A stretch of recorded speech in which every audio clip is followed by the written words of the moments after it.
Bismillahirrahmanirrahiim. Kulanti wanaagsan daawadayaal meel kastoo joogtaan kusoo dhawaada Caalami 24. Barnaamijkeena maanta waxaan uga hadli doonaa faragelinta dowladda Itoobiya ee ku haysa arrimaha gudaha Soomaaliya iyo safarka mas'uuliyiinta Puntland ay Itoobiya ku joogaan. Kaalin noocee ayuu ka qaadan karaa safarka mas'uuliyiinta Puntland ee Itoobiya ku tageen xiisadda khilaafka u dhexeeya Soomaaliya iyo Itoobiya? Itoobiya sadanta ay ka leedahay maxay tahay inay soo dhaweyso mas'uuliyiin ka tirsan Puntland xilligan oo la og yahay in diblomaasiyadda culays badan uu ka soo fuulay dhanka Itoobiya kana dhashay heshiiskii ay hore ula gashay maamulka Somaliland. daawadayaal kusoo dhawaada mar kale Caalami Media. haddii aad nagu cusubtay YouTube-ka subscribe noo saar, haddaad hore noola joogteen video noo share gare.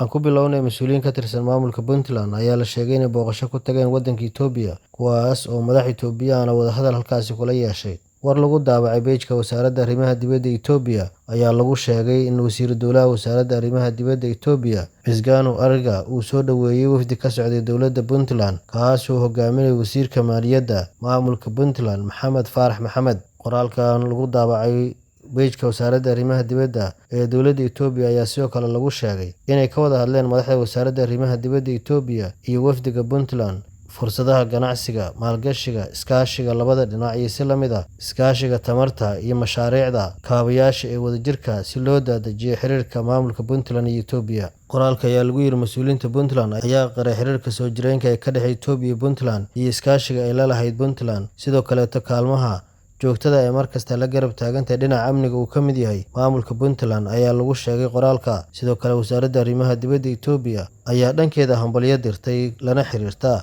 doorashadii dhawaan ka dhacday maamulka Puntland, kuna hambalyeysay sida ay isku doorteen iyo si la mid ah in iskaashiga maamulka Itoobiya iyo Puntland la sii xoojiyo. Qoboradu sida ay leeyihiin xiriirkan ma ahan mid hadda bilowday ee Puntland weligeedba waxay la lahayd xiriir maamulka Itoobiya, waxaase xilligan uu kusoo beegmaya xilli maamulka Puntland iyo dowladda dhexe khilaafku ka dhexeeyo. Sidoo kale khilaaf diblomaasiyadeed ayaa ka dhexeeya Itoobiya iyo dowladda Soomaaliya.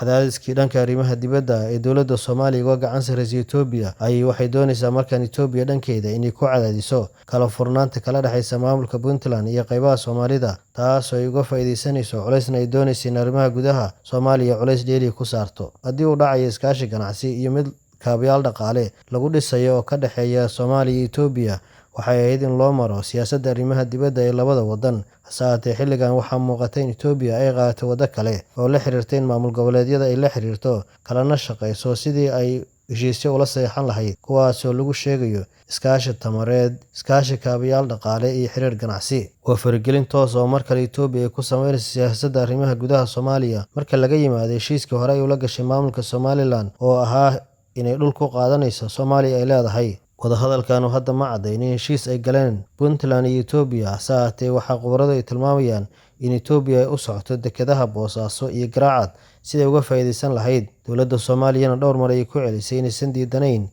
in Itoobiya ay ka faa'iideysto dekedaha Soomaaliya, hase ahaatee ay doonayso in qaab diblomaasiyadeed oo labada dowladood ay ka wada shaqeeyaan ahna qaab xalaal ah loo maro heshiiska labada dhinac dhex maraya. Gacan bidixaynta Itoobiya ay wado ee Soomaaliya ay ku wado waxaa saameyn xooggan ay ku yeelan kartaa degganaanta Geeska Afrika oo saameyn kara Itoobiya iyo Soomaaliya labadaba. Daawadayaal, intaas ayaynu qodobkeenan uga hadlaynay wafdiga Puntland ee Itoobiya gaaray iyo si la mid ah saameynta wadahadallada ay la yeesheen Itoobiya ay ku yeelan karto khilaafkii hore uga dhexeeyay labada dowladood. aan ku soo koobayna.